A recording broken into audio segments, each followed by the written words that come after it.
Thanks very much for taking the time out to have a look at the pub in our welcome to our little pub. As you can see in our background, we've got a lovely pub. It's a bit quiet at the moment, but I'm sure it will get busy once the football starts at certain times. And thanks to all those who are enjoying their pub snacks. Those first few that turned up, they'll be enjoying there's some pub snacks, and there is a little beer mat as well, courtesy of LoveAdmin and Berkhamsted Raiders. Yeah, just wanted to tell you a little bit about what's going on today. We're going to be doing a little bit of a Q&A. We're going to do a little bit of an interview with a guest today and co-host, who is Chris Armond from the Berkhamsted Raiders Football Club, one of the biggest grassroots football clubs in the country. And just give you a little indication of how the format's going to run. We can move to that next week. If anyone's moved that one on. Can't seem to move that one forward. There we go. So here is your two hosts. It's Chris Armond, Chair of Trustees of Berkhamsted Raiders, and myself. Been at LoveAdmin for about 2.5 years, a little bit longer. I'm actually Vice Chairman and Head of Marketing, Head of Commercial, Matchday PA, occasional barman, and DJ at Whitehawk Football Club. Step 3 non-league football at its best. And today we're going to go through a few bits and pieces to show you how we work as our respective football clubs, maybe non-league and in grassroots, and how that affects and is related to some of the things we do at LoveAdmin. So Cool. just like to introduce you over to Chris, and Thank we'll you. go on from there. Brilliant. Thanks, Kev. So my name's Chris Allen. I'm the Chair of Trustees for Berkhamsted Raiders. So we're based in Hertfordshire. And I'm going to give you kind of a bit of an overview and a little bit about Raiders, what we do, some of our backstory, some of our challenges we've had and things like that. We're a charity, and I've been Chair of Trustees for this is my 3rd season. Prior to that, I was a marketing trustee for a couple of years. Prior to that, I was a manager within the club from under 7s, managing my son's team. He's now in the under 15s. So I've been in it a little while in various different roles. So yeah, that's a quick intro on me. Kev, I'll just pass back to you. Yep. So we're going to play this like a five-a-side game. We're going to have a game of 2 halves. And the first half, it's going to be, we're based it kind of on defence, midfield, and attack, as you would do. All good managers do that. Some teams are better at it than others. And obviously, some, like my own team, West Ham United, aren't doing that very much at all at the moment, but we'll move on. So the five-a-side format is basically defence. So Chris is going to talk about the foundations of the club and how it all was built, and how the struggles and sort of how it managed to come around and they got to where they are, and how they had to put structures in place. And then the midfield is just the kind of day-to-day stuff, the things that go on a day-to-day basis. And obviously, with a lot of football clubs and a lot of grassroots football clubs, they're all run by volunteers. They all the people that are in committees and managers all have jobs. So it's all about trying to find ways in which they can cope with those day-to-day pressures, as well as kind of running families and running businesses and doing their own thing anyway.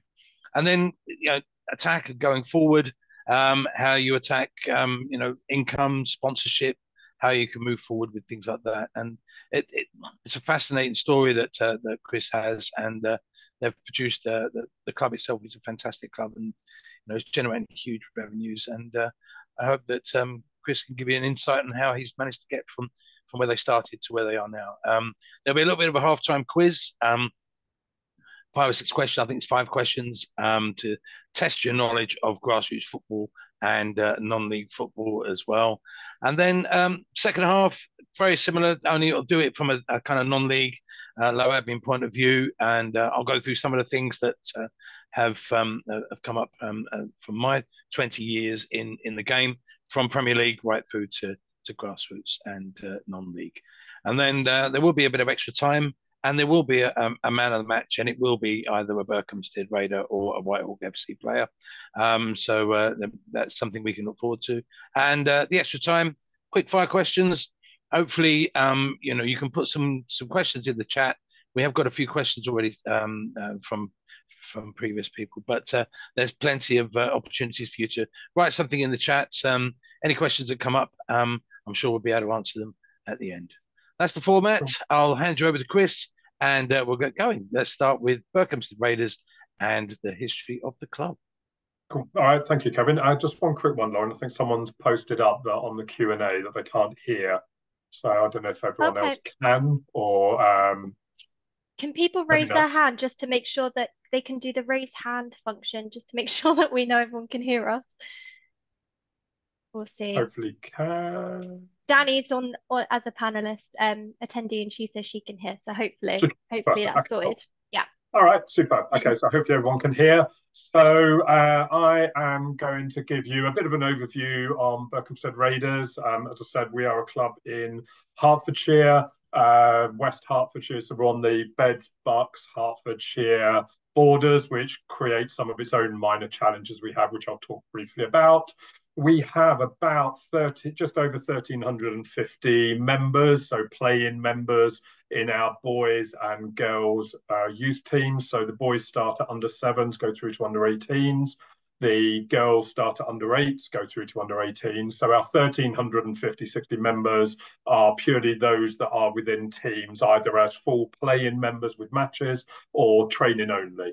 We then run futsal teams, which can be a combination of either people that are already within the club or those outside of it that don't do mainstream. We run an inclusive football section. We have walk-in football, and we have two senior teams. So we have a men's senior team that plays in Step 7 of a local league, and we have a women's senior team that started doing training and has started playing matches. And we also, those that stay with us through under 18s that don't go off to university or stay local, they join a couple of local adult Sunday football leagues as well. So there are pathways worked through. We believe, and we've been told, one of the top 5 in terms of number of teams, size of the club, football clubs in the country, and we believe with about just under 400 girls playing, that we're the largest, or if not we are one of the largest, if not the largest, girls youth football club in the country. So we've got about 26, 27 teams of girls football all the way through. So roughly, give or take, 3 to 4 teams per age group. There's 2 things probably within us as a club, and I'll come on to talk about the history, as we do things slightly differently. And again, some people do this, some people don't, is that we have, and pretty early on, we had a professional coaching provision within the club. We decided early on, rather than leaning too far on to the volunteers and the managers to run all the coaching, we actually have paid coaching. So there's a couple of companies in our area that provide and do coaching, and we just did a tie-up with them, and they provide, and we kind of get coaches in. They do the level 1, the level 3 coaching badges, and they run all of our coaching sessions during the week or on a Saturday morning for our boys and girls. We've also worked with LoveAdmin for a number of years, and I think as we started to scale up, and we'll talk a little bit more about that, having that technology enabled us to scale efficiently without being too onerous on our volunteers. Obviously, like all of the clubs, we are heavily dependent on our volunteers. We have over 230. We've got a couple of paid roles. So we have an admin manager, we have an operations manager, and then we have our head coach who's on a retainer as well. So we've got 3 paid roles. Then everyone else is a volunteer, whether they're a trustee, age group coordinator, manager, assistant manager, welfare, marketing, things like that. Everyone else is a volunteer. And it's a testament to them that we've won a couple of awards in recent years. So we recently got Hearts FA Grassroots Club of the Year. We've won a local council one, and we also came second in UEFA Grassroots Awards as well. So we're quite pleased with that one a while back. I think we got beat by a club in Wales, I believe. So no, that's ours in a potted view of where we are now. Where we came from, we started in 1996, so we're probably a little bit younger than lots of clubs, go to visit loads of clubs, and especially those that may be aligned to adult teams as well, have been around since the 60s and the 70s. So we started in 1996, and we're probably more of a coming together of about 3 or 4 different separate parent-run teams. Within about 8-10 years, we had 13 different teams, and then it just grew and grew and snowballed from there. So we decided to go for a charitable status in 2007. And again, so that changed a lot, I think, around our ethos, our approach, our mission, and what we strive to do. Couple of other step changes we've had. In 2010, we went to the partnership and we managed to get funding for our own Astro pitch. So all of our training is done on Astro. So it's less weather dependent. We get to get some games on it as well, but it's mostly used for training. It's a partnership with the local school, but we've got football foundation funding for that. And we have a small, kind of, it's not so much of a clubhouse, more of a building that we can use for committee meetings and things like that. And it's named after one of our chairmen who sadly passed away a number of years ago. So he was like one of our founding chairmen who died at a relatively young age. I think he was in his mid-40s. He died, so we kind of always do our best to kind of honour him and names our clubhouse after him. And so, yeah, so we've kind of grown and developed through from there. So that's kind of very quick potted history. I'm just going to hand you over briefly now to Kevin. I think he's going to talk through our next thing, which is a poll. So yeah, thanks for that, Chris. And we've got a little poll that we wanted to run to just to find out from you guys how you kind of run your clubs, or if you're doing anything in football. If Lauren, you can pop that up. A little technical issue at the moment, so bear with. You might want to come back to the poll, Kev. Okay, that's fine. I was just going to say in the meantime, here's a bit of music, and I was about to sing, but that's fine. Okay, so we can move on. Should we move on to the next slide? Yeah, I would. Okay. Yeah, so Chris? I can do that. No problem. Right, okay, so thought it'd be useful to share, and there'll probably be lots of overlap here, some of our challenges and some of our kind of like solutions that we've had. So I'll talk a little bit about this, and they're in no particular order of importance. They're just some of the key ones that I thought I'd put down. I think there was one question in the chat, which was about what our membership fees are, obviously related to our coaching, which I'll come on to talk about. So I can cover that off. Our biggest challenge as a club, bearing in mind the size and the scale we are. So we have 96 teams, so which means on any given week we've got about 45 to 46 games, home matches to organise, sometimes more, sometimes less, depending on how it pans out. And we don't have our own club. We don't have our own 30-acre site with loads and loads of pitches on it. We go to some clubs. I think Bushy is a really good example in North London, where they get to use the Metropolitan ground, and it is absolutely massive, and I'm always jealous when I go there. We've never had that. We don't get to. So what we do is we work in partnership with lots of schools and the local council and the local cricket club, that we make use of pitches in about 10 different sites around Berkhamsted and the surrounding areas. Just that quick one, Chris. Is that reciprocal? Do the other clubs, so for example, cricket clubs, and the other sporting clubs around the area, do they kind of do reciprocal deals, or do you do discounts for each other, or how does it work? Yeah, so we will generally. We've got a long-standing partnership with the cricket club. Obviously, there's a good benefit that cricket and football don't overlap massively until you get into April, May sort of time. So we have to cut it short a bit with them. We've used them for our 5-a-side pitches, 7-a-side. So they're smaller, they're out the way a little bit, so they don't impact on the cricket area per se. But we've got a good relationship. We use their clubhouse. We hire it from time to time for events. So we always work together on different events, and obviously share different activities. For a little while we were hosting, we worked together on a program where we had a number of Afghan refugees staying in the local area, and we worked together with the council to offer them a sporting program. Much to our annoyance, Afghan children much prefer cricket than they do football, annoyingly. So they got much more benefit out of it. But it was working together to offer, across different sports and things like that. So excellent. Yeah, we definitely work very collaboratively, but there can be tensions, and especially with schools, with the other clubs that we work with, they are obviously, as you would be, protective of their pitches. Of course. So therefore, because we don't control them, we will sometimes be at their mercy as to whether we're allowed to play on them when the weather's like this sort of thing. So we have one field that we've got given about 4-acre site as part of like a section 106 from a housing development, and that's got 3 pitches on it. We have much better control. We can put summer camps on it, and we're desperately always trying to get more pitches that we can make use of. So we're always in discussion with the local developers, with the local council and things like that. And then it's the cost. The cost going up is a big challenge for us as well. So, yeah, so that's one of our, they're always going up, especially over the last couple of years. So we have to manage that within our subs. One of our other big challenges around managing behaviour. We feel like we play whack-a-mole on that a lot, and everyone sees it. I think Ramesh Ranganathan did a great piece on social media recently about parents in football and things like that. And it's we have codes of conduct, and I'm not shy in coming forward and telling people how the best ways to behave, sort of thing. I think in my first 2 weeks in the job, as it were, I had to take 3 parents aside who had been a right pain in the ass for about a year or two.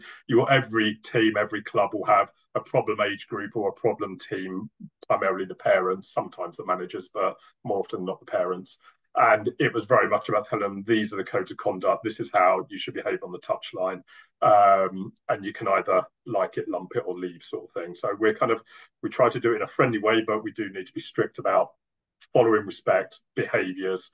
And we do this right at the start of the season with all new parents that come in. We almost have a very simplistic chart up that says, here's the pitch, you're on this side, you're allowed to say these things, which is, well done, great pass, great save, brilliant job. Managers on this side, they're allowed to say these things, don't mix, sort of thing. So we do try and kind of set those standards as best we can. Lack of qualified referees is a challenge, obviously. We have been doing some programs recently around referees, with running our own training courses for our youth players. So those that are 14, 15-year-olds, getting them to do the refereeing qualifications and bringing them into referee within the club. And that's worked really well. We've done around 3 courses in the last year, and we're now awash with youth referees, which means that all of our kind of like under 12 to under 15 games are normally covered by refs as the parents start to drift out of it. We have a challenge at the moment around getting enough to cover the under 16 to under 18 group. So we're looking at putting on some adult referee courses for people in the local community. And we're going to do one, because we're a charity and it's community focused, we're going to do one that's going to be fully funded for people on things like job seekers allowance. So we're just about to get that off the ground as well. And do the local FA get involved with that? Do they make any discounts or deals or anything like that, knowing that you're trying to hit with them? Some do. Some of them give us a grant if we're running a girls only course, or if it's other targeted groups that they want to get better representation within. So sometimes they're helpful, sometimes they're not. Coaching and training cost is a challenge. Our membership fees we split it between non-competitive and competitive. So up to about under 11, our fee is £250 a year. It's £285 if you're under 12s and up. We have a training only membership, which is about £160. And then we have a 50% discount for anybody who's on what is a decorum card, which is the local council job seekers allowance. If you're on like income support, then we'll give them a 50% discount. That includes 30 weeks of training, your matches, your kit, tournament. We do end of season awards and things like that. So it includes, we have coaching manual for the managers and things like that. So there's a whole realm of things that come in as part of that. We appreciate we're probably on the premium side of it, but we provide the training and the coaching as well. So there's qualified paid coaches through that. And then the other quick one is communication. We always have doing our best marketing, trying to keep in touch with our parents, keep them engaged with our pitch owners so they feel, there's a good relationship, the local community, so they see the benefit. The council, we're always doing a lot of work with the local council and councillors, partly to push our agenda for what we're trying to do with more pitches, partly because things I'll come on to talk about a little bit is local councillors have discretionary funds that they can provide grants for. So your local county councillor will have a pot that can dish out throughout the year, sort of thing. So we do our best to try and tap them up as much as we can. And then that works. Yeah, sorry. I suppose that works with local businesses as well. If you've got local people that work. Yeah, exactly. So sponsors. So we'll go out. I presented to the local Rotary Club. We present to the local Chamber of Commerce, to all the local businesses, and trying to build a program around sponsorship. So those are our main kind of challenges and kind of how we deal with. Obviously, volunteers. big thing. We can't, the club doesn't exist without our volunteers. So there's always a big challenge trying to recruit new volunteers.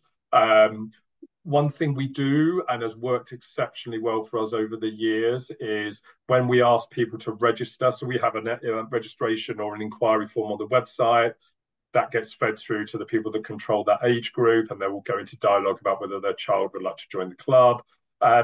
When they register, we have questions on the registration form, which are basically related to what are your skills or what's your day job? Are you interested in volunteering? Are you interested in being a manager? If you're not, are you interested in doing any other roles? How could you help out? And we mine that database a lot, and that all sits within LoveAdmin. And we mine that a lot when we've got the tournament coming up and we need to find photographers, or we've got someone needs to do DBS. We'll go and find someone who says they work in HR or things like that. So we use that really well, and we find that a really good source of getting more people more involved. We've got some people doing marketing, running social media, primarily because they've said on the form that they do that and are willing to help out. One of the questions they have on the LoveAdmin when we do the demos is would you be interested in volunteering or sponsoring? Are you a qualified first aider? All those kind of things. And it's astonishing when you get parents who just take their kids to the football, and if you don't ask them the questions, you never know. You might have another 20 or 30 volunteers pop in and go. That's great. We'll definitely get involved. I can do 2 hours a month or anything. Anything to help. And I know exactly how that feels. Yeah. One of the key challenges we have around volunteers is making sure everybody gets their bloody qualifications that they need to have. We kind of have to do making sure, if you've got a management team and again, we sometimes feel like we're playing whack-a-mole, and I've had instances in the past where obviously we have an important stipulation that every team has to have 2 managers on the touchline. You cannot play a game without 2 managers, or a manager and an assistant manager, or a manager and co-manager, whatever you call it. There have to be 2 qualified people there.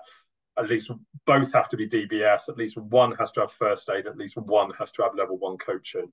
And every so often you'll find it, and you play whack-a-mole on this a little bit, that I'll find out halfway through a season that one team has only got 1 manager, because that manager didn't like managing with anybody else, or they felt so-and-so, and we've had to come in and say, sorry, if you feel so uncomfortable being a manager with someone else, then you cannot manage. You have to step back, do a different role or something like that. So, we try to be as flexible as we can, but on these certain things around safeguarding, around DBS, and everything like that, then we're constantly trying, and it's a challenge because, something only takes 2 hours, but it seems to take 3 weeks to get people to get it over the line to get it done. So we'll always keep on top of that. Our welfare team have always got a list running of who's qualified, who's not, who's coming towards the end of their certification. We run training courses for volunteers. At the start of the season, we will run new manager workshops. We'll run parent referee workshops. We'll run coaching sessions. So within our paid coaching, once a month, there will be sessions where the manager can run the session with the coaches beside them if they want to do, or they can guide the coaching as to, can you focus on this, this, and this.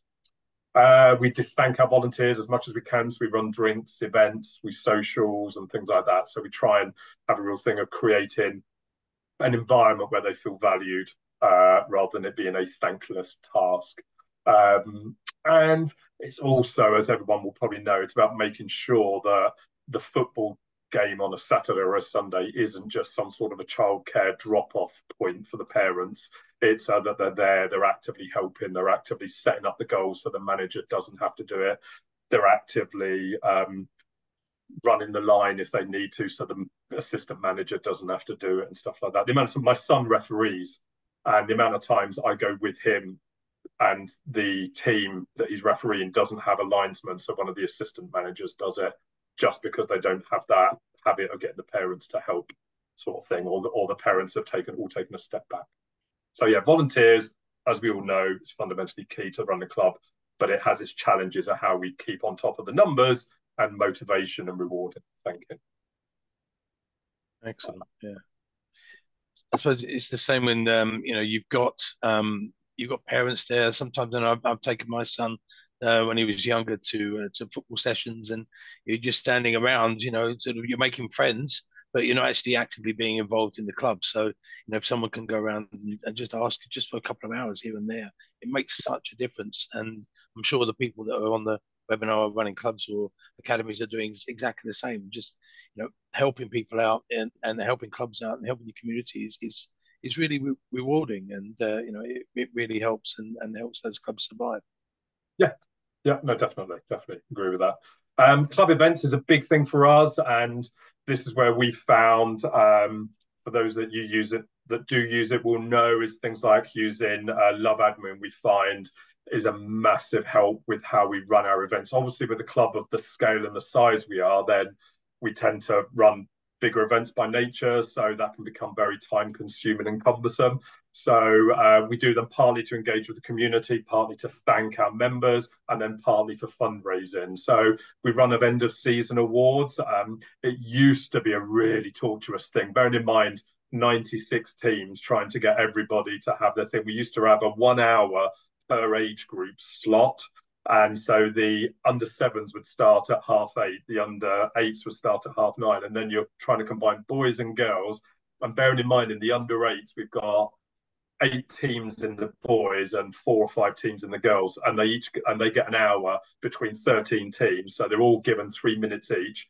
And then you've got one manager who wants to go off and give us a war and peace about a blow by blow of their entire season. So we've changed it over the last couple of years. So what we've done is made it a social, and we do some centralized club awards, volunteer of the year, team of the year, and that's where everyone's together. And then we're in this big field, and then we just tell everybody in their teams to go off around the field and do their own awards. That means you don't have to listen for an hour to lots of other teams talking about how so-and-so did this and they were brilliant. You just focus on your team, and that seems to work much better.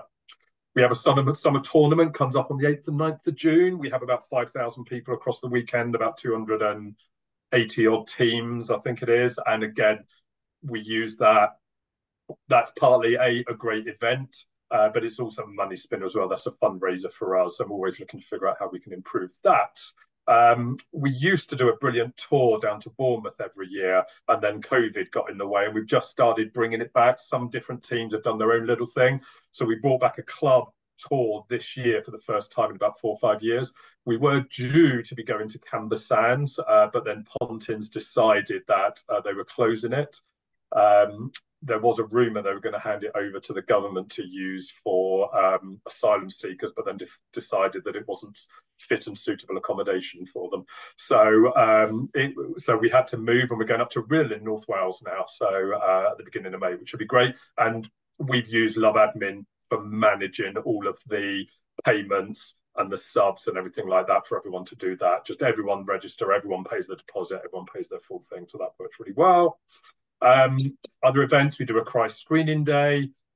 So we've unfortunately had a couple of kids in the past who have died because of not whilst playing football, but they were members within the club due to undiagnosed heart conditions. So every couple of years we run a cardiac risk in the young screening day. We've got one coming up on the 2nd of March, and we stumped for the cost of it. It costs about £5,000-6,000 to do. They come in, they get an ECG heart scan for the day. It's all done quite quick. And every year there's like about 3 or 4 kids out of 100 that get further evaluations and stuff like that. So is that done with the local authority, local health authority? No, it's done with the local charity. So Cry is the charity. We work with the parents of a couple of the children who have unfortunately passed away. Probably it was about 10 years ago now. And so they're obviously keep trying to progress this. So we do it, we budget for it, we pay for it, and then we ask for voluntary donations from those taking part. So it was about 100 kids get to do it. So you have to be minimum age 14 for it to be effective for them to do. And then there's a bunch of other things that you will all do and we all do to kind of fill out the events calendar as we go through. Final bit from me, I think, in this section is around income, generating money that we do. So due to the size of the club, we morphed from being every team having its own individual team sponsor to being age group sponsorship. And we have a cost per age group that lasts for 3 years. And we have differential pricing between the boys and the girls because of different numbers, and also between the younger and the older age groups because of that kicks in at 14, I think it is, on the shirt sizes. And we go for an age group sponsor, and we get a local business. Half the time, it's a parent within the age group who stumps up and wants to do it. Other times, it's a local business that's not directly connected to the club. And we do everything that we can to make sure it works for them through social mentions on email, thanking them. We do team posts the weekend and thank the sponsors and things like that. And we do a stakeholders sponsors drinks. We do lots and endeavour to do more around grants and fundraising. Because we don't have our own proper clubhouse, we don't have our own land, we can't get access to loads of Football Foundation funding that other clubs can. So we have to be a little bit smart about what we can get to top up our revenues. We do partnerships. Go on, sorry. Sorry, yeah, there's a couple of questions come in just asking about how much you charge for those sponsorships per age group. So it varies. So our cheapest ones are the under 8s, and they're about £1,100 for 3 years. And then it goes up to about 3,500 for the older age groups for 3 years. So once you break it down into 300 quid per year, then it's fairly, those go. Once you get up into the higher ones. And we're looking at a couple of options about how we maybe just standardize that, or we primarily traditionally only done it to cover the costs of our kit rather than to make it a major fundraiser. It's always a challenge, especially over the last couple of years with everything. We generally get the sponsors, but we do 3-year kit deals for the sponsors. The other thing we do find, which makes it a lot easier, is if you have an age group sponsorship, it means it's easier for kids to move around within teams within the age group. They're not suddenly got different shirts left, right, and centre because so-and-so has gone from the blues to the greens or whatever it might be. Something that Alex has just pointed up to, and it's something I was going to mention at all. Is that a package, or is that just a shirt deal, or do you have actually put together a little package so it might have web links or invitations to an end of year awards, so we'll that of thing? Yeah, it's fundamentally the shirts, but they get a commitment to X amount of social posts, X amount of mentions in our monthly emails that go out. They get a presence at our tournament and so on our website and things like that. So we offer them the opportunity if some of them want to do a social. So we had some people have done a social for the age group, invite them all in, send them bespoke emails and stuff like that. So yeah, we put a package together for them. Yeah, brilliant. Merchandising, we're trying to do more and better of this. We do at our tournament and at our awards, we do a boot exchange, which is really good and generates quite a decent amount of money. So we get all the old boots in, kids change them, and then we sell them at our tournament and our awards for about £5 a go, and that generates quite a good amount of money. We've just invested in some branded water bottles and some branded coffee cups, and we're selling those at £5 a pop, so those are working and things like that. Couple of other bits, incremental options. So we started doing futsal about 2-3 years ago. That's an incremental purchase, and that is profitable and making money. And that's kids within the club that just want to do extra training, extra football during the week of an evening and play occasional matches. And then we're just about to start looking to launch our version of an academy or an enhanced offering. So those that are in the equivalent of the red teams, where sometimes go off to local things. We have one to ask PSA, but everyone will probably have a similar one where they charge them 3 times as much to play in a JPL or EJA equivalent league. And we're looking at some form of an offering, an enhanced offering on top of our standard for those that maybe they can play on a Saturday with us in a different league and get an extra day's training and stuff like that. And then finally, generating income. The big bit for us is obviously using something like LoveAdmin to manage subs payments. We can run the reports that tell us who's paid, who hasn't. We run all of our membership subscriptions through LoveAdmin. I can set it up as a direct debit. I can do chasers on who hasn't paid. And the biggest tip that we found over the last couple of years is, as everyone will have, when you get fines, players get fines or the team gets a fine because they haven't fulfilled a fixture or put the score in, and you get these constant drumbeat of 20 quid, 30 quid fines coming through. We pass them down to the player or the manager, and we load it directly up onto LoveAdmin. So we don't have to chase them and ask them for payment. It goes on to LoveAdmin. And therefore, if they've got a direct debit, it comes off. If they haven't, the next time they come to purchase anything, then that will get taken into account as well. And I Excellent. think that is everything from me. Apologies, I went on a little bit longer, but that's everything from That's me. all right. Over to Jonathan you. Jonathan just asked about the boot exchange. How does that work? In the boot exchange. So we ask for donations of old boots. As you know, kids will change them constantly, either growing out of them or there's a new thing. So we are always asking for, and we'll set up bins or stalls for people to bring old boots.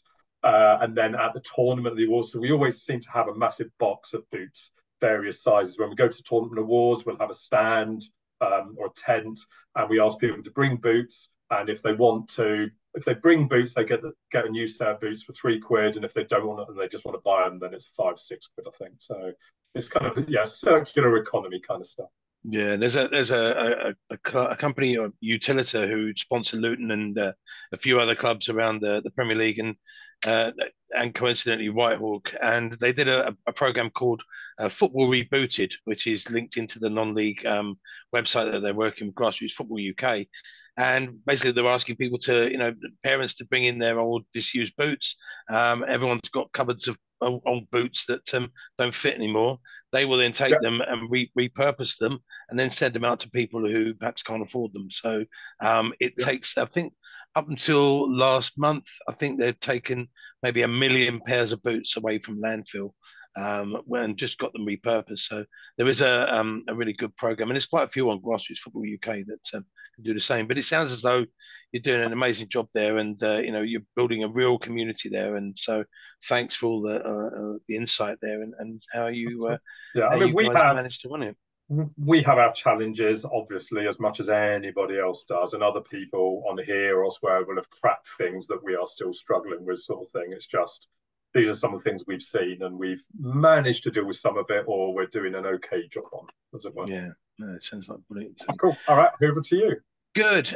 Thanks a lot for that, Chris. I don't know if we've got the poll back online, whether the Premier League Yeah, boffins have managed to get us back online. I Um, think it should be good to go if you're okay, should ready. we do the poll before we do the quiz? We'll do quiz. We'll We'll do do the quiz. quiz. All right Yeah. then. So it's we're now in half time. It's time to do a little bit of the comfort breaks, or going to grab that burger or that overpriced pint that you get at Premier League football these days. And those who want to stay, there is a football quiz. So we're going to do a few quiz here. You can scroll through and get all the questions, but I will read the questions out, and you can just make the answer whichever one you want. So, halftime football quiz. Here we go. First question. According to the Football Association, how many children under 16 play football every week in England? You've got 2.5 million, 4.5, 3.5, or 6.7 million. How many kids under 16 play football every week in England? Question two. How many adults play football each month in England? Is it 5.2, 3.7, 2.9, or 1.9?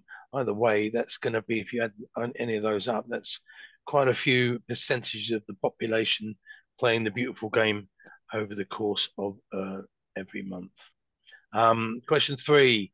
The biggest grassroots football club in the country has how many teams?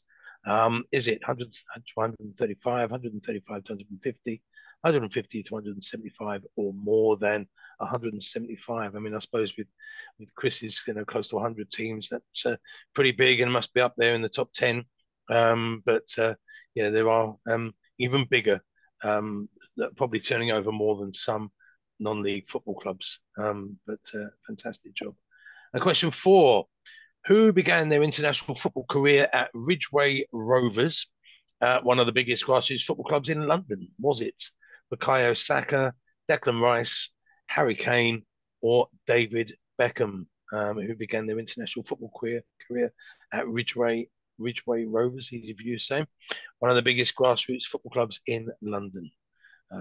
Whoever started it. I know there's quite a few grassroots clubs in London, across the country, of course, that have produced some incredible players. We were talking to Wallsend Boys Club up in Geordieland that do an amazing job there, and there's a few others up there that have produced, the Shearers and the Gazzers. And there's Senrad down in London, of course, that did John Terry and and quite a few others as well. And then finally, in the 153-year history of the FA Cup, there's only ever been one non-league football winner. Was it West Ham, Aston Villa, Tottenham Hotspur, or Crystal Palace? West Ham, Aston Villa, Tottenham, Crystal Palace. Probably the only chance that some of these have got to win the FA Cup now, even if they're non-league. But yeah, 153 years history of the world's greatest cup competition. There's only ever been one non-league football winner. How we move on from there? We got the answers coming through. Yeah, people just have to press the submit button, and then I'll give them a couple more seconds to do that, Okay. and I will end the poll. You can tell everyone the right answers. Brilliant. Thanks very much. I've lost the poll. The poll's disappeared for me. So it disappeared for you. Very sad. Okay. I can see all the stats. Everyone's getting their last question in at the moment. Cool. There's some kind of clear winners on some of these. Okay. I'll give everyone 5 more seconds, and then I'll end the poll and share the results. So, you're gonna ping the results over? Yep, there you go. Right, there you go. Results and answers. So, okay, are they going to pop up, or there we go? They should pop up. The correct answer is 4.5 million kids under 16 play football every week in England. That is a lot of traffic and a lot of parents taking their kids to various fields around the country. Question 2. How many adults play football? Well, it's 2.9 million. So obviously there's many parents running around chasing after their kids and not having the time to play football themselves. But still, 3 million people playing football every month is incredible. Question 3. The biggest grassroots football club in the country is between 150 and 175. It's Woollerton, I think, up in Merseyside. I think they've got 3,000 kids. I mean, God knows how they managed to run that. It sounds incredible. It's the same with what Chris is doing. Incredible work, and yeah, what a fantastic way of getting the kids into the beautiful game. Question 4. It was Harry Kane, the Bayern Munich star, who's now banging in the goals for the Germans, even though they're second in the table. I thought it was quite funny that the winners of the greatest goal scorer in Germany is Robert Lewandowski at the moment. But if Harry Kane wins it, he wins a gun shape, just a trophy the shape of a gun, which is exactly the same as Arsenal's logo, which I thought was really funny. If he gets it, then it's a fair play to him. But the answer is, of course, Harry Kane. And question 5, the answer is Tottenham Hotspur. Perhaps the only trophy they've won for quite a while. No, I'm only joking. So yeah, Tottenham Hotspur is the answer there. I think it was 1906. A bonus point for those people who got it. Obviously, it doesn't show on the poll, but yeah, there's the quiz. Hope you enjoyed that, and we can I'll be all settled down and getting ready for the second half. Cool. Have you got control? Have I got control? Yeah, you should just be able to. There we go. Okay, so yeah, a little bit about myself. I've been at LoveAdmin for just over 2.5 years. I've been working in predominantly football, so I'm the chief football correspondent for LoveAdmin. I've been working at Whitehawk Football Club. It is in the Isthmian League, so step 3 of the non-league pyramid, so pretty decent. We get crowds of about 600 to 700 on average, and we have the same issues that Chris has in terms of chasing volunteers and chasing payments and all those kind of things.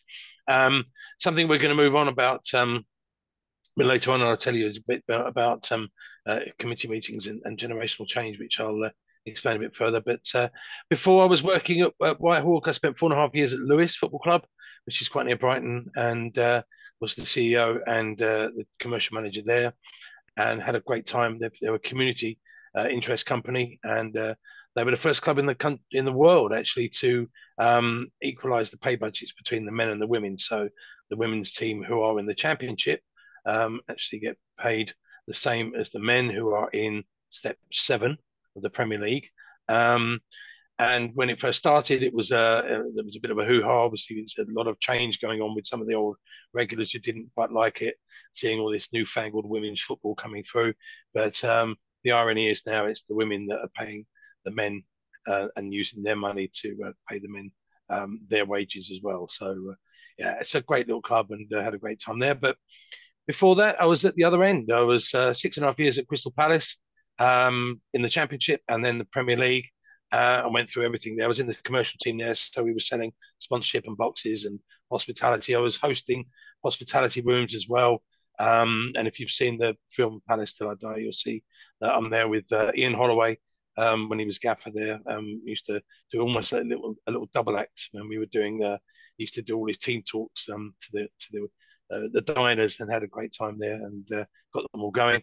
And then I started a career at Watford, quite close to where Chris is, in Hertfordshire, and in the commercial sales there, or corporate sales. And yeah, baptism of fire. The first game, first ever game was at Palace. It was a Palace playoff semi-final, second leg, 0-0, which meant that Watford got through because they won the first leg.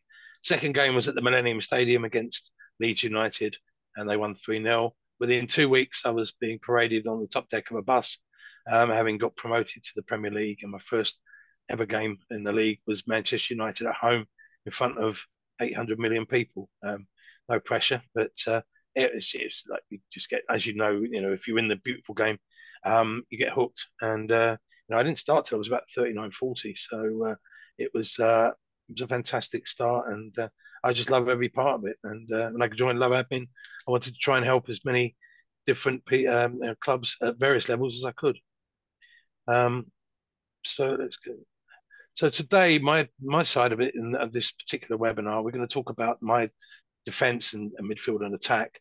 And I wanted to touch on something that a lot of football clubs obviously have to deal with, and that's committee meetings. And the irony of today's webinar is that I'm doing this live around the world, but I'm actually missing my own committee meeting at Whitehawk, of which the minutes have been sent to me, and I've now had to input and make my apologies, as we all do when we miss committee meetings.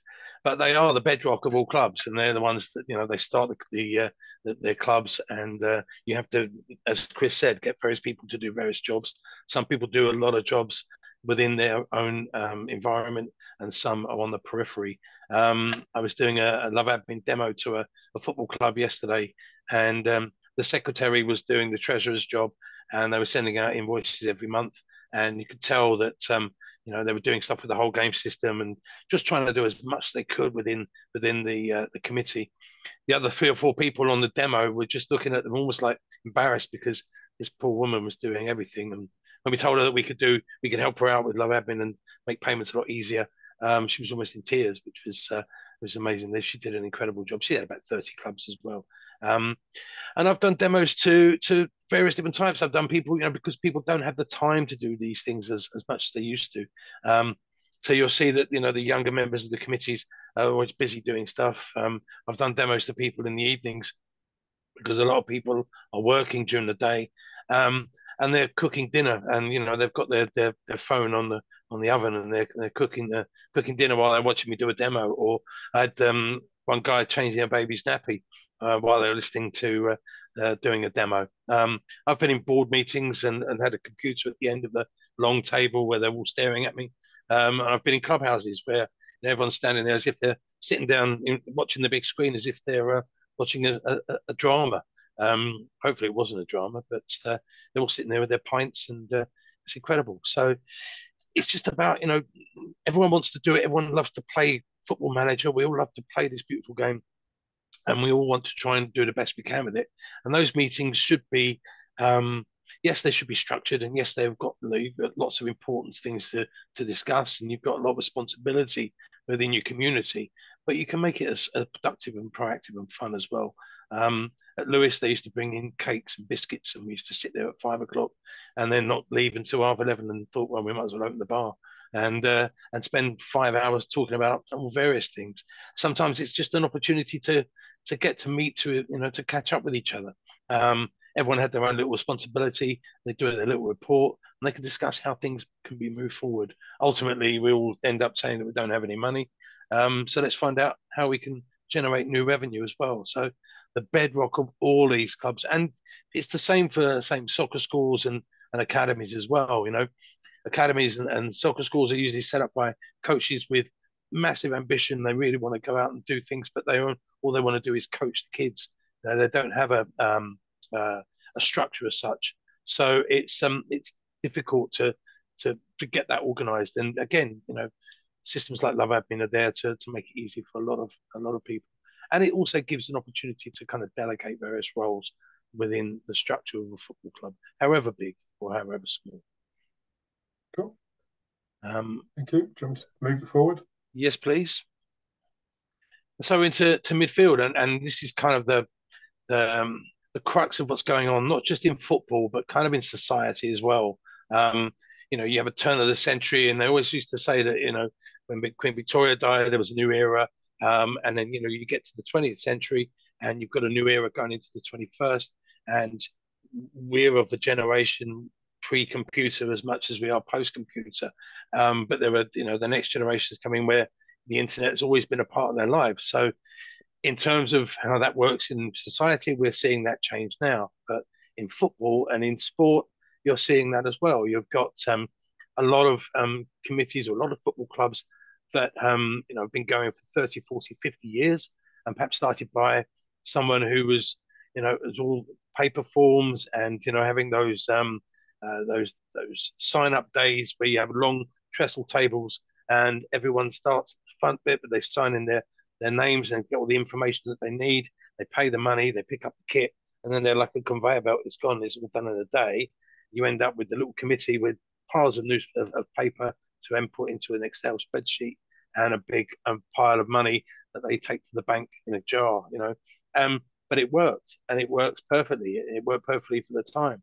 And so you get those structures where you've got clubs that are very, very well established, and the people at the top are perhaps retired, and it's their life. It's what they do. It's what keeps them going. And to come in as a youngster or a young family or as a young member of the group with a young child and come in and say, well, actually, I work in IT and we can do all this a lot better. That creates friction. And so the key to it, I suppose, is to kind of ease that in slowly. And what we've done and what we've said on a lot of the demos with LoveAdmin, and it shows that we're not just there to provide sort of solutions for football clubs. We have got a grassroots football Facebook page. We do work with a lot of other organisations, and some of my experience in generational change. My club secretary is 82 and has been doing it for 52 years. And we say to these people, don't dismiss them because once they don't want to let go because they don't have anything left to cling on to. So why don't you make them ambassadors of the club? Why don't you make them life president of the club? Give them some responsibilities so that's still sort of not committee focused, but you're giving them the elevation of the work that they've achieved and work they've done. Get them to be the ambassador around the community. Get them to present the awards to various kids at the end of season awards. Make them involved and keep them involved, but and maybe give them a little few things to do on the admin side, but then let the new generation come through and make it a little bit easier. I know of one. Probably say, Kev, I was going to say, probably from my side, I've seen that because I was part of that generational change. I came in, the previous chair had done the role for 12 years. He'd been in the club since it started. And again, he's not 82, but he'd been in the club since it started in 96, 97. So, and he stayed involved. And we've got people that are transitioning out of the club as they've been managers at under 18s. And it's trying to find roles for them. It's not necessarily a generational change. It's just a passing on or passing through the club and trying to find new roles for them to be involved. We're a charity, so therefore we have the trustees board, and then we have an operational football committee under that. So it's about trying to find people that can be a trustee without portfolio and just get stuck in and help with anything and stuff like that. Yeah, and I've seen it right across the country. I had a club up in near Macclesfield. And the guy phoned me up and said, we'd like to have a look at your software and system. We've heard that it's really good. It won't be me that's using it because I'm 75 and I know that things move on, and we'd like to get a new system in for the youngsters that are coming through. And it's the first time I'd heard that, and I thought that's really it's really admirable, you know, you realizing that things have to move on. But Yeah. on the flip side of that, I've also been involved with a club where you had two guys in their 40s and a guy in his 70s who just sat there, arms folded, and just wouldn't budge, wouldn't do anything. And when we finished the demo, and the two younger guys said, "Great, that's great, it's fantastic. We really want to do it, but can we do it next year? Because you know, Fred's retiring at the end of the season, and we don't want to upset the apple cart, as it were. So as soon as Fred goes, we'd like to start again." So we literally built it behind the scenes, so that when Fred went, he went with his head held high, done an amazing job. All those box files were passed on, and you know, they switched to LoveAdmin the day after we moved. So it, it's difficult, and it's just one of those things that, you know, don't disregard the people that have started their clubs. They started with 5 teams. They've now got 55 teams. They're doing it the same way, but it's not, you know, it's not a bad thing. They've not done anything wrong. In fact, they've done a brilliant job. It's just that these days, obviously, we all have different pressures and time pressures, and it's easy if we can kind of work together to make it happen. We go to the next one. And really, this one is just about, it's a bit like yourself, Chris, you know, trying to find different ways of generating revenue, but goodwill. I mean, Whitehawk, I joined in 2018, and we'd just been relegated from the Conference South, as it was then. And I was looking at the previous attendance figures, and you know, Brighton's got 350,000 people in. Obviously, it's got a Premier League football club, and it's bringing in, you know, half a £1 billion into the city. And its second biggest club, which was Whitehawk, our average crowd was 192. And Whitehawk is a place within East Brighton that has about 12,000 people. It's quite a deprived area. It was 25 years ago. It was one of the most deprived areas in the country. And there was just a disconnect. And I thought, okay, they're not coming because they got relegated and they haven't won for months, but you know, there must be a different way of doing this. And there was a group called the Ultras, bit of an ironic name. They're all based in Hove. They're all very sort of anti-racism, anti-homophobia, anti-sexism. And they were coming along and having a bit of fun and singing the songs in the background and banging the drums. And we thought, well, why don't we use that positive message and push it back out into the community? And so that's what we did. We created Hawks in the community. We got the local community leaders involved. We got the local schools involved. We got some local bands involved and started inviting them to come and play on match days. We set up an LGBTQ plus team called Rainbow Rovers, that was, you know, perfect for Brighton and all this diversity, and worked really well there. And slowly but surely, people started coming back, even though we were in the league below. We had 2 universities in the city, so we started to do freshers fairs and start inviting people to come along. I even managed to get a sponsored bus to sit outside Falmer University, Sussex University in Falmer, and literally carried these students to the matches. They paid at the gate, and we bussed them back again. And you know, the old boys, sorry. Sounds good. No, so just some of the old boys on the committee again. You know, oh, it will never work. We tried that, didn't like it. You know, it will never work. And when the first bus arrived, there was only 6 students on it. It was a 30-seater. And I thought to myself, oh God, what's gone on wrong? What's gone wrong here? And there was lots of guffawing, you know, told you, blah, blah, blah. I said, just give it time, give it time. The following week, we had 12. The following week, we had 17 on the bus. By the end of the campaign, there was a waiting list. And so now our average crowd is 600-700. We've got loads of students, and they're TikToking and they're Instagramming. And of course, it brought the age group of the fan base down from, you know, your mid-50s, early 60s down to its sort of 20s and 30s. And that creates a new vibe. So you have to change the things that you're offering. So we started adding vegan food. We started doing craft beer. We started working with the local breweries. And again, with the local communities, doing lots of mascots, rewarding kids for doing well at school by making them mascots on match days.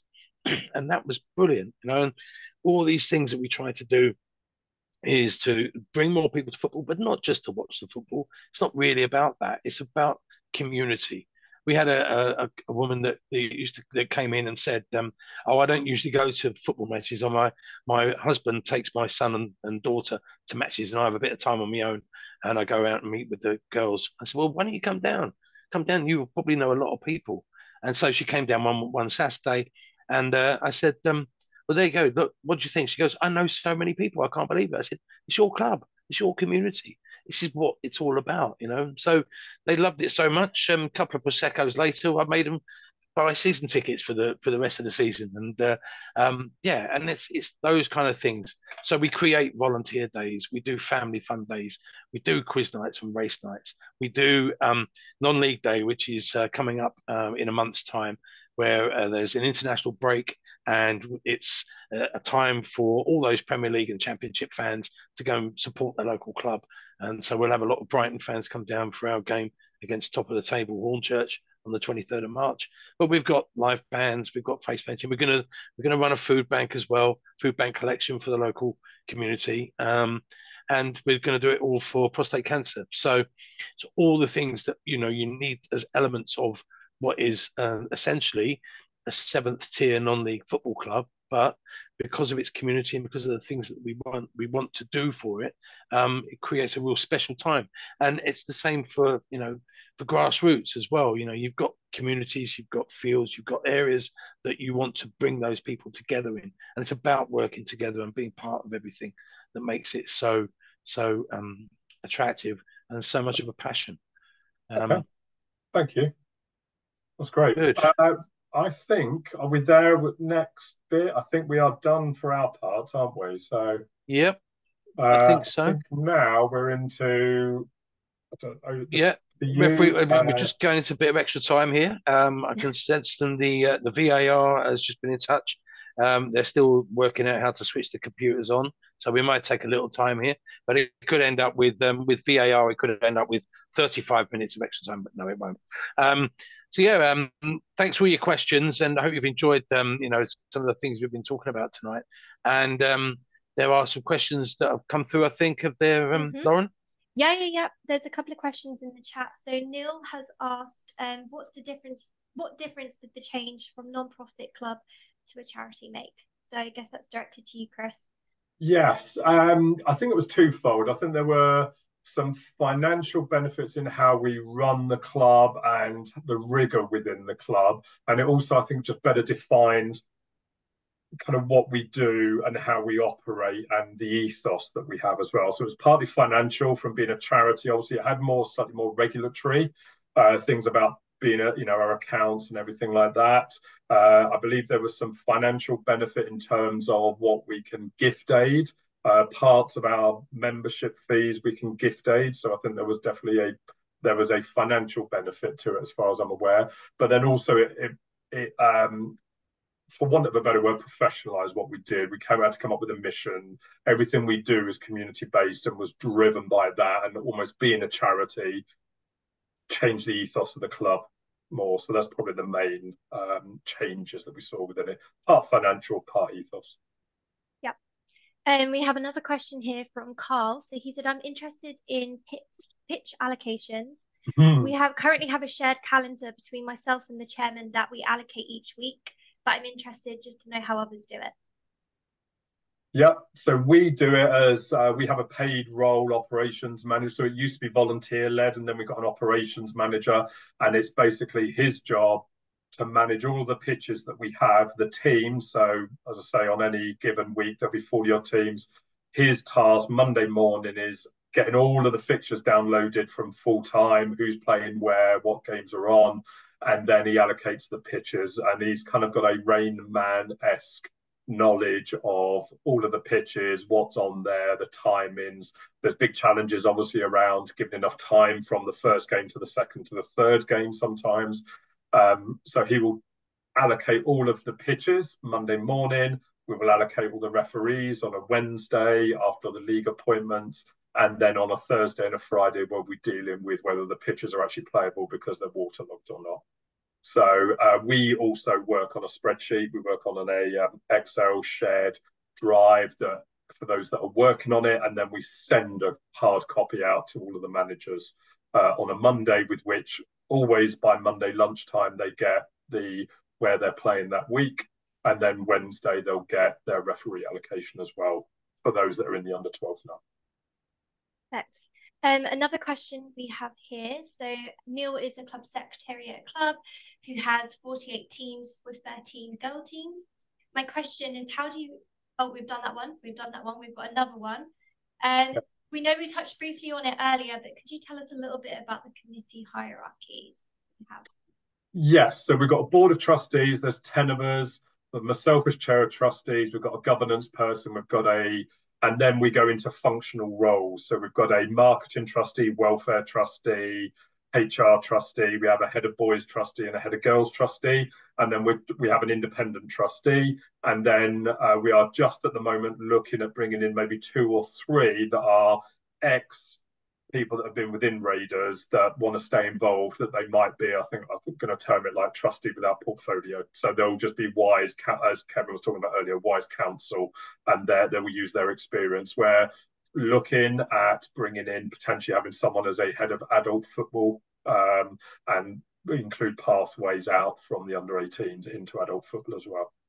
And then below that, we have a committee of what we call, if you work from the bottom up, it's probably easier. You've obviously got the managers that run the teams. We have an age group coordinator that manages all of the managers and the placement of players. So I always talk about at the start of our season, I talk to the parents, I talk to the managers.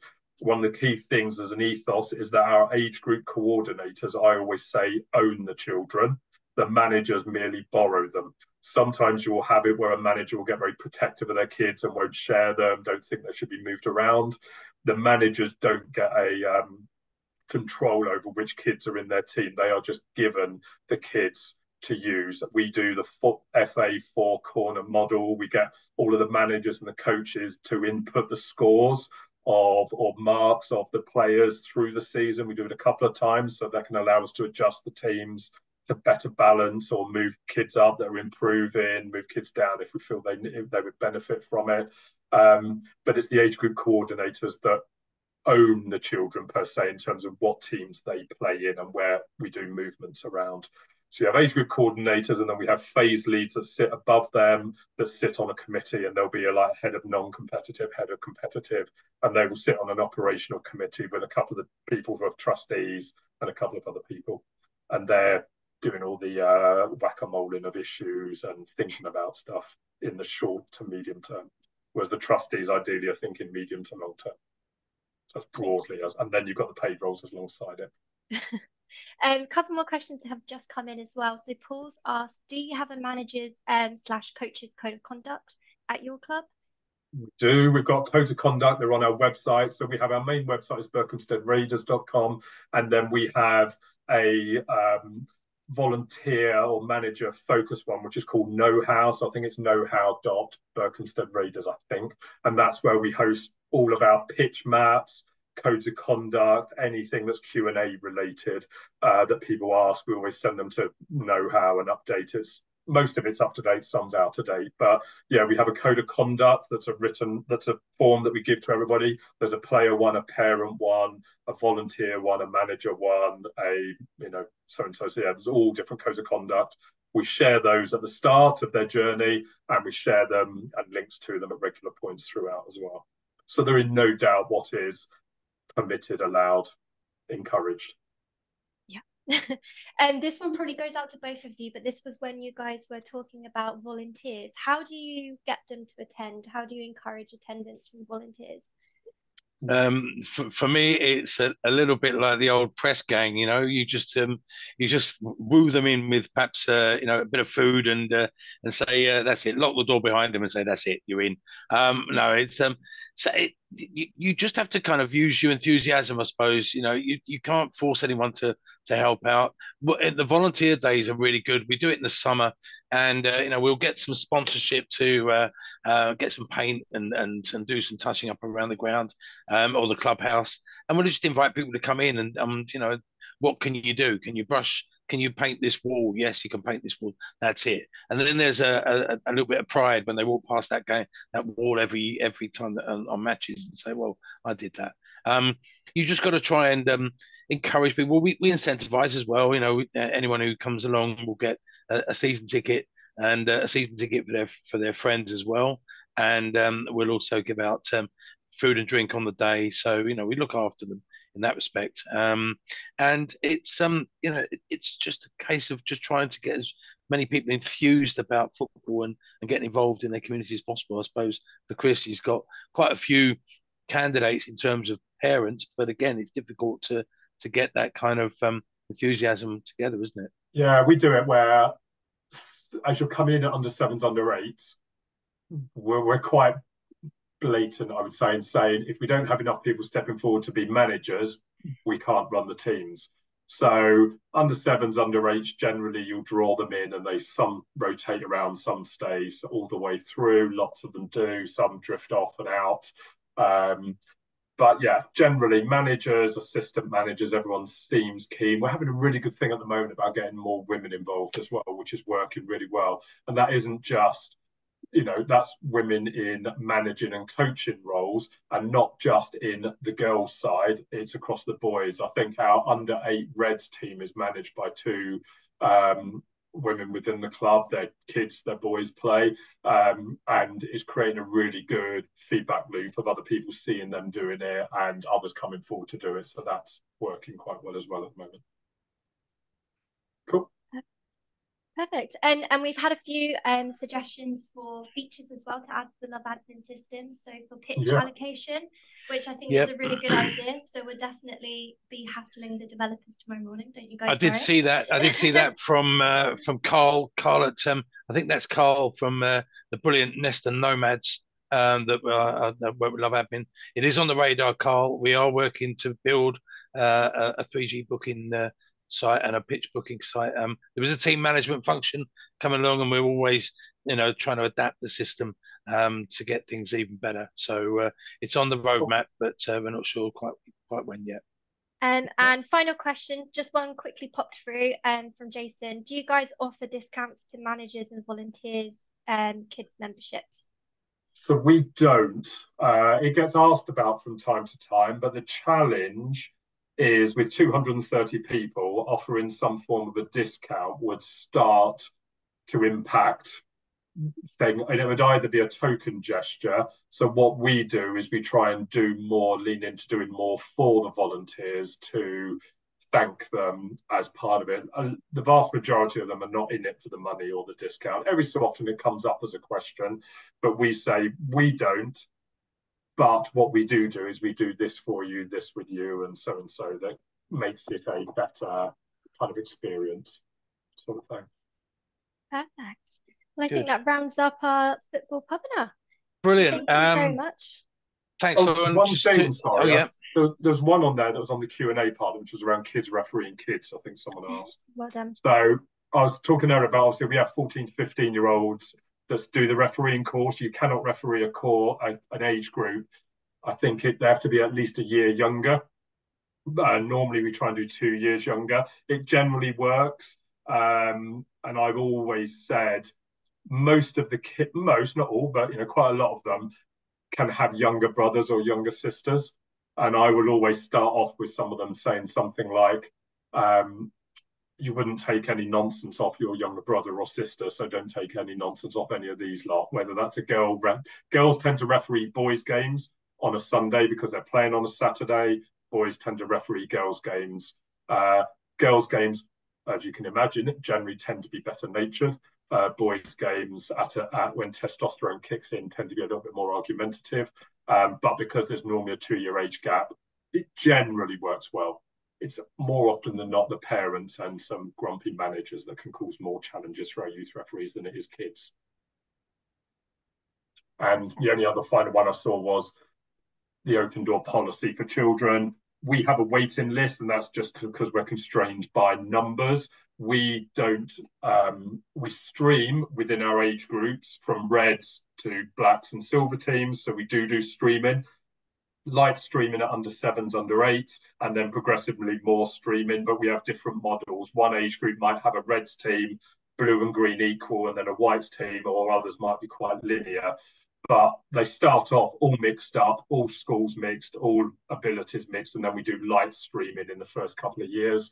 But we invite and we accept all abilities. So we don't run trials at the start of the season, we run taster sessions. And again, that's part of our ethos about being a charity, about being encouraging football for everyone in the community. So we don't do trials, we do taster sessions. Everybody's welcome to join if we have space for them. But we don't, and then there's a waiting list based on, do you live in the local area? When did you inquire? It's not whether you're we want all the Reds in to improve that team.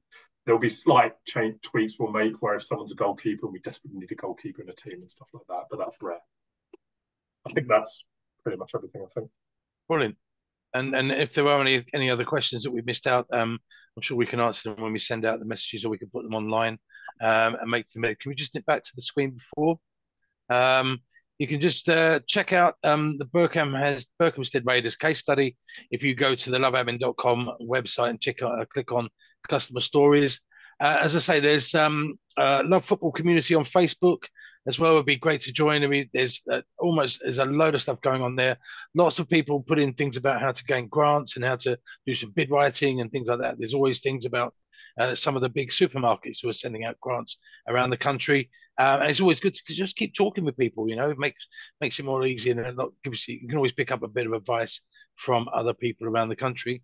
You can check out our football revenue infographic as well. And anyone who would like to have a look at the system in more detail and would like to book a demo, when we send this webinar out across the world, we will be sending out my link to my calendar where you can book a demo. During the daytime, it's fine. During the evening, it's fine. Don't make it too late, but that's all good. We'll show you how it works and see if it can help you raise the profile of the club and reduce the admin in as well as doing that as well. So thanks for being part of the Pubinar. I hope you enjoyed it, and thanks also to Danny and to Lauren and all the people behind the scenes, Josie and Abby and all the guys at LoveAdmin. Thanks very much to Chris for being part of it today. I hope you enjoyed it, Chris, and let's hope we can do another one very soon. And again, if you want to have a look at berkhamstedraiders.com or loveadmin.com for all the details. Thanks once again, and look forward to hearing from you very soon. Thank you. All right. Cheers, Kevin. Cheers. Thanks everyone. Cheers. Thanks, everyone. Bye. Bye-bye.